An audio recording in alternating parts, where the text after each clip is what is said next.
All right, ladies and gentlemen, MrSotko here. Welcome back to the channel. Got a whole bunch of good news stuff for you today. And the first thing that I would like to talk about is that Nasdaq is planning to launch a Bitcoin futures market as well. So now we're going to have Backed, we're going to have CBOE, and so far the CBOE futures have done absolutely nothing, and my claims are that they're actually hurting cryptocurrency, as CBOE futures started up December 17th, 18th, and that's when the decline was, and then the 14th of November, CBOE futures expired, and that was the date that everything crumbled as well. That was also the date just before the Bitcoin Cash fork as well, so you could also blame it on that as well. But either way, I claim that, the futures so far have not helped cryptocurrency, and so far have just been more of a detriment. There have been no price increases due to any kind of futures or any kind of institutional investment whatsoever in crypto.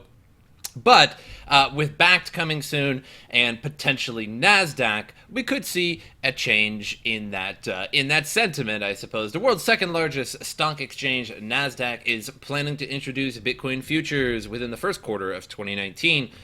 Sources told Bloomberg that Nasdaq has been cooperating with the Commodities and Future Trading Commission to receive regulatory approval to operate as a compliant cryptocurrency futures market operator.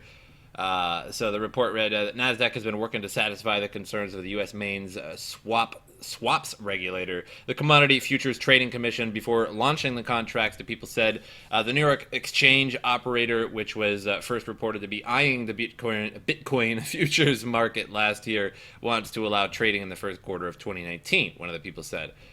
So what impact will Nasdaq have and Backed on Bitcoin? So Backed, a cryptocurrency exchange built by ICE, the parent company of the New York Stock Exchange, is expected to launch its Bitcoin futures market on January 24th.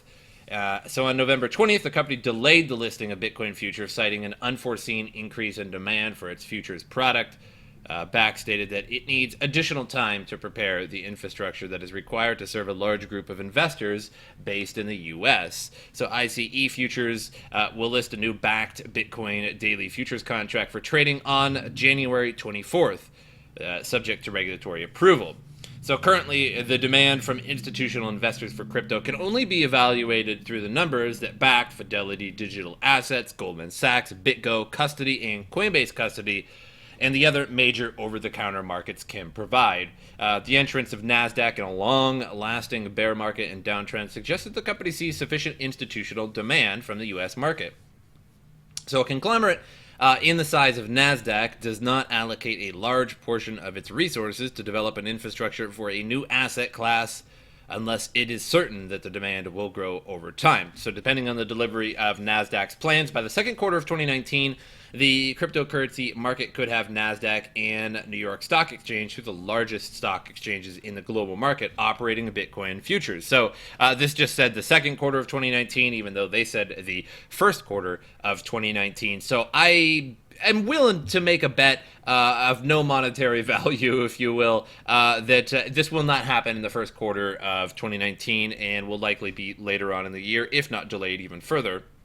But it just goes to show that more and more institutions are interested in Bitcoin, and it could be a good thing in the end. It could raise prices, but I still feel like with all the money that Nasdaq has, the New York Stock Exchange, Backed, etc., all these institutions, they'll end up just buying up all the Bitcoin. Now, futures are a different kind of deal, but institutionalization means that they end up going to take most of the crypto for themselves and make themselves a lot of money. So make sure you hodl on real good and tight, because if you let go now and the price goes up, then you know what I'm saying, guys? So moving on, BitPay's copay wallet gets malware treatment from a crafty hacker. So if you guys use BitPay, the copay wallet or anything like that, you might want to get your coin off there. BitPay's open source wallet copay might have leaked the private keys of an unknown number of users after a popular library that it uses for input and output streams was compromised with malware that specifically targets the software. So currently millions of people use the software developed using the event stream dependency, possibly causing problems for other cryptocurrency projects. So this compromise happened due to a mixture of incompetence and social engineering. Oh, that's good. The dependency's maintainer, Dominic Tarr, allowed another user to take over the maintenance of the project, despite the user not having many contributions on GitHub, the network that the project used for its repository. So basically, the owner of the project handed everything over to someone he didn't know he could trust, which is welcome to crypto. He emailed me and said he wanted to maintain the module, so I gave it to him. Okay, I don't get anything from maintaining this module, and I don't even use it anymore and haven't for years, Tarr said, explaining his reasoning. So that's probably good. That's kind of like having an old bank account or something, and you're like, you know what, I don't use this bank account no more. You can have all my old checks. You know what I mean? I don't use it anymore. It's okay. So basically gave it over to somebody who she didn't even know, just emailed him, said, hey, I want to take over the maintenance of this. And he's like, yeah, no, that's a great idea. That's good. That's like somebody emailing me and be like, hey, I want to take over the maintenance of your YouTube. And I'm just like, oh, yeah, no, that's a totally cool idea. I'll give you all my private keys and stuff, too. It'll be fine. So yeah, if you guys use BitPay or anything like that, if you have anything in these wallets, I would get them off the wallet. I'd put them in a different wallet. Just get rid of those private keys because they are compromised. So do that pretty quick. Next article, Butyrin lost $460 million and the community offers help. So Ethereum co-founder Vitalik Buterin seems to have lost more than $460 million due to the price drop by more than 90% since Ethereum's all-time high in January. And the community caught on to this. Now they're sarcastically offering to donate him, as his wallet currently holds around $40 million at the time of Ethereum. So at the all-time high, Butyrin's wallet held around 375,000 Ethereum. Since then, he hasn't received any significant sums, but did send out a total of 20,000. Excluding that amount, his wallet stood around 514 million on January 13th, when the price of Ethereum was around $1,448.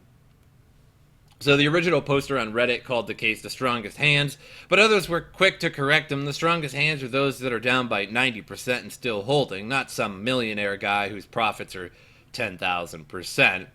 Writes one user. However, the main gist of the comments was a sarcastic offer for help.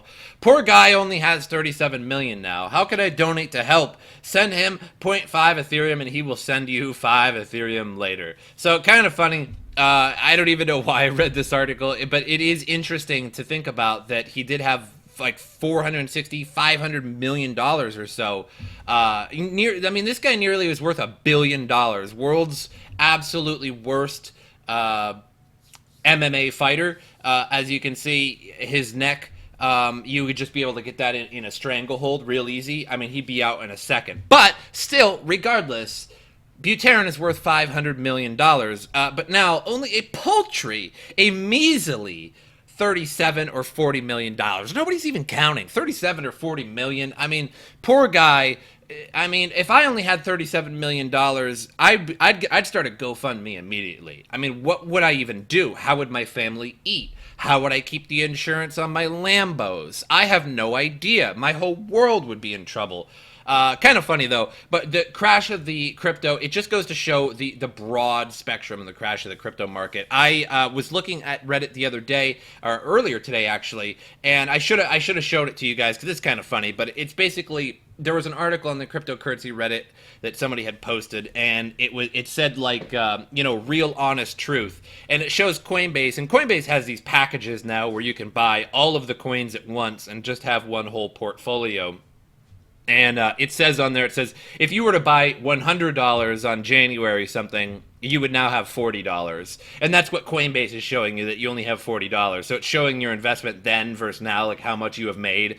And it's you have lost $60 essentially. So it just goes to show the crypto market how much it has bombed, that somebody could have been worth $500 million and is now... it's odd to even say, it's ironic and silly and sarcastic to say that he's only worth $40 million now, but quite the difference. So moving on here, Kaspersky Labs report that excessive blockchain hype is to disappear in 2019. So Kaspersky Labs has released its latest report on the state of cryptocurrency sector. Digital assets and their infrastructure contain a unique mix of technological and financial risks. But this time, The report makes a few future predictions. In 2019, the drive for blockchain applications would abate as businesses realize blockchain has limited applications beyond the creation of cryptocurrencies. So they say that the reliable application of blockchain beyond cryptocurrency has been explored and experimented with for years, but there is little evidence of achievement.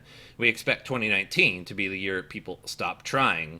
So additionally, digital assets may also see dropping usage as the payment use case unwinds. Problems with high network fees as well as the inherent price volatility made merchants give up on carrying crypto assets as a payment option. But the most pessimistic prediction of Kaspersky is that the valuations of late 2017 and early 2018 will probably never return, leaving Bitcoin and altcoins to hover at much lower prices. They say, we believe there is a finite audience for whom cryptocurrencies are of interest, and once that limit is reached, the price will not rise further. And, you know, they kind of have good points here. It's that right now there is a finite audience, if you think about it. The majority of the world does not know about cryptocurrencies. Many people have never even heard about cryptocurrencies. And again, why use cryptocurrency for a lot of people? Now, cross-border payments are absolutely fantastic with cryptocurrency because I can send something to Mexico. I can send something to Russia immediately. Whereas normally I'd have to go through a bank and a 7-day waiting process or some kind of, the money sending service, which takes forever and has a big fee. But other than that, there hasn't been many use cases, and you could say that why haven't companies accepted cryptocurrencies for payment? I mean, they could make a ton of money, right? I mean, if it goes up in price, and of course they can, but they could also lose a lot of money as well. And if they would have accepted it at the end of 2017, that's exactly the case. So the reason why you can't really use crypto at the moment as a reliable source of cryptocurrency, as a reliable source of payment, I mean, on the grand scale. Now, I could give you $500 in crypto, and then you could give me something, and we're all fine. But on the grand scale, it's a totally different thing. I go into a lamp store, and they say, hey, it's $1,000 for this lamp. So I give them $1,000 in Bitcoin. I know that's an expensive lamp, right? And then 2 weeks later, Bitcoin goes up double. And so essentially, I just paid $2,000 for a $1,000 product. Right? So screw me, right? Because I paid in Bitcoin, right? I could have bought 2 of those lamps. I could have saved that Bitcoin and sold it for $2,000 now. But that's not the case now. I essentially double paid. So the lesson learned there was, for me, for the person who was buying something with Bitcoin, was don't spend your Bitcoin, save your Bitcoin. Don't use it as a currency, right? That's the lesson learned. And then on the vice versa, switching that up, I pay $1,000 for a lamp, and you gladly sell it to me. And so they're like, yep, cool, $1,000. And then they put that aside in their wallet, their Bitcoin. And then 2 weeks later, they haven't sold it yet, and maybe the lesson learned is that they should have sold it immediately, but let's just go with this. 2 weeks later, Bitcoin goes half. Now they have $500, and now they cannot buy another lamp, because maybe it cost them $800 to buy it. To put it on their store for an increased price of $1,000, which is just the way things work, business. And now they cannot buy their product again. So now there's one less lamp on their store shelf. So somebody comes in and says, hey, I want that lamp I saw. And they're like, I can't order yet because I don't have the money now. So it could cause big problems, especially if it was like Walmart or Amazon or something. And they accept cryptocurrency at the end of 2017. And they accept millions of dollars. They bring in millions, tens of millions, hundreds of millions of dollars a day. And they accepted cryptocurrency, and they made hundreds of millions of dollars in a few months in crypto, and then it crashes down to $3,000. That's a big problem for Walmart. Yeah, sure, they can write it off. They got good taxes and stuff, but it just goes to show that the fluctuating price of currency is really difficult to use because of that.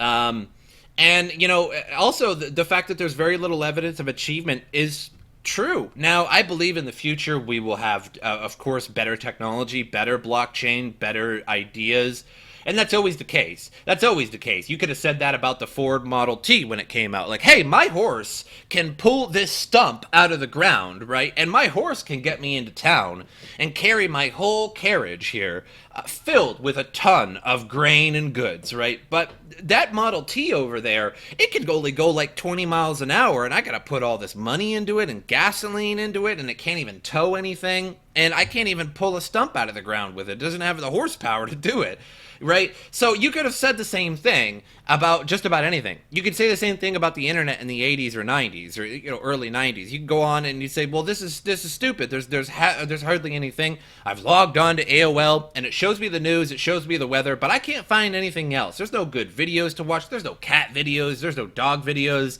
There's no World Star. I mean, what am I even doing online? I don't want to talk to I don't want to send no emails, So it's like that with every new emerging technology, is that you see that it comes out and then you're like, well, what good is this? I mean, I can see how kind of good it is, but like, what is it going to be in the future? And instead of the Model T now, we have the Ford F-250, with the dually wheels at the back and diesel, and it can pull like 10 tons, So it just goes to show that technology moves ahead, and I do believe that cryptocurrency will move ahead as well. And that's another thing about Bitcoin. Is Bitcoin going to be the future coin, or is it just going to fall into oblivion eventually one day?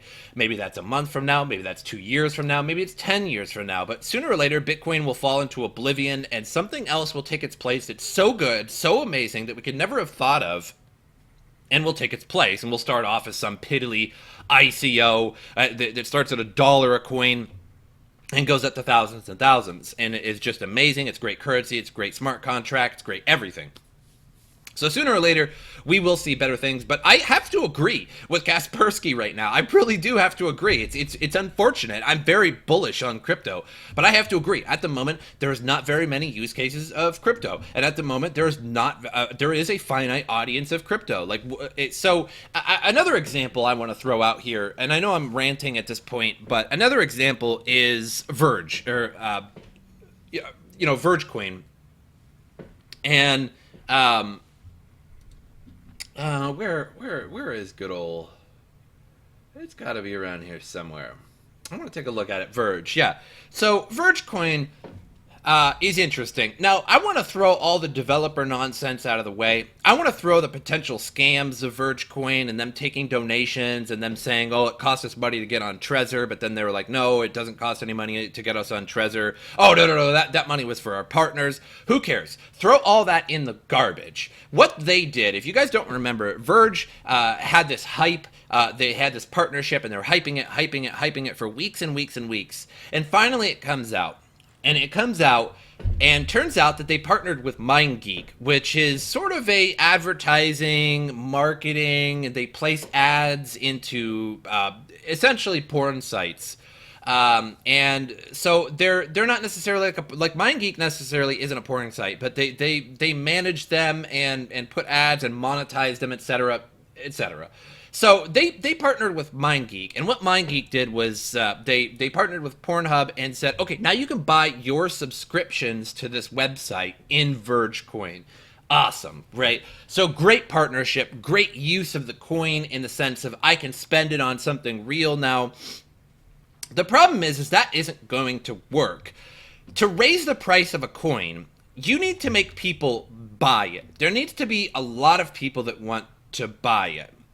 And to want to buy it, there needs to be a need to buy it. If you get what I'm saying here, stay on track. Now, let's not actually do it now because I'll instantaneously get demonetized and probably my channel removed. But you head to Pornhub and you say, I'm going to buy a subscription, okay? And it comes up, it says, hey, use your debit card or your credit card or use Verge currency. Now, you might be somebody who says, I have no idea what Verge currency is. And you might be somebody who says, the only good thing it's for is for people who don't want to be caught. don't want it on their debit card or anything like that, then use Verge. The problem is a lot of people don't know how to use Verge. A lot of people don't know how to use cryptocurrency, right? So first of all, that person who doesn't know about cryptocurrency is going to have to learn about cryptocurrency. They're going to have to learn how to get a wallet. They're going to have to learn how to buy Verge. They're going to have to learn how to send Verge from the exchange to their wallet or from the exchange to Pornhub, wait for that transaction, and all to finish. That's a long process to learn about it, to get the wallet, which is the learning about it's going to take the longest part. Getting the wallet, they're going to have to figure it out. Then they're going to have to find out where it's purchasable on what exchanges, and then so on and so on. And all the while, I could have just reached into my pocket, pulled out a debit card, and bought it. Now, that can go the same with all things.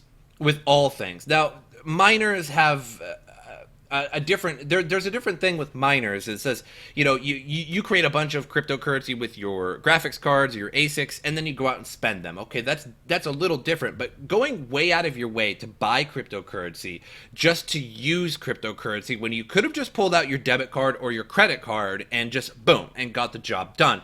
And that's why a lot of people don't use cryptocurrency, because why should I go through hoops to buy something? That's like going to the gas station, and you go into the gas station and they say, okay, hey, we don't accept debit or credit card here. And you go, okay, what about cash? And they're like, no, we don't accept cash. We only accept cryptocurrency. So then you're gonna have to leave the gas station, go home, go to an exchange, get cryptocurrency, get a wallet, get a mobile wallet on your phone, go back to the gas station. You see what I mean there? So cryptocurrency has to be a lot easier. It has to be implemented into your debit card. It has to be implemented into your daily life for cryptocurrency to really break out.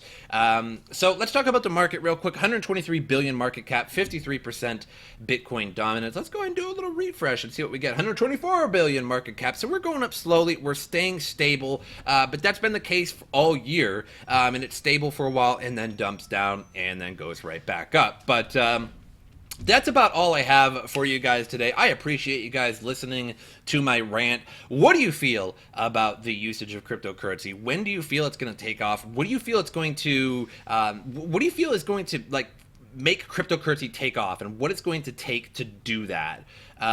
Because 2017 was kind of the year of hype. It had BitConnect, it had Genesis Mining, it had, well, it kind of still does today, but Genesis Mining was really profitable, BitConnect was really profitable, Tether came out, YouTubers were just spamming referral links all over the place, and it exploded crypto. And I think a lot of it was BitConnect because it was so easy. It was so easy to go on there and buy Bitcoin and then get a whole bunch of money. People didn't realize it was a Ponzi scheme. Some people did realize it was a Ponzi scheme, but they didn't care. So what is it going to take for crypto to move forward? And just before I go today, gotta shill that Sotko Fest, guys. This Saturday, just a few days away. I don't know, like this many?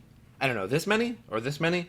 Either way, just a few days away, Saturday on the December 1st, at noon, I'm going to go live. It's going to be Sotko Fest. I'm going to go all day, and it's going to be for 9 days straight. But there are going to be news videos as well. And if you guys have a Twitch, go in the description of this video, all the way down at the bottom. I think the second to last link is my Twitch link. Go ahead and click that. Follow me. You'll get notifications. Come, hang out, talk about crypto, talk about politics, talk about anything. Ask me how my day is, ask me questions, talk to everybody else. Have a good time. I'm going to be playing some games, talking about crypto, and talking to you guys as well. So it's going to be real fun. I hope you guys enjoyed this episode, and as usual, I will see you guys next time.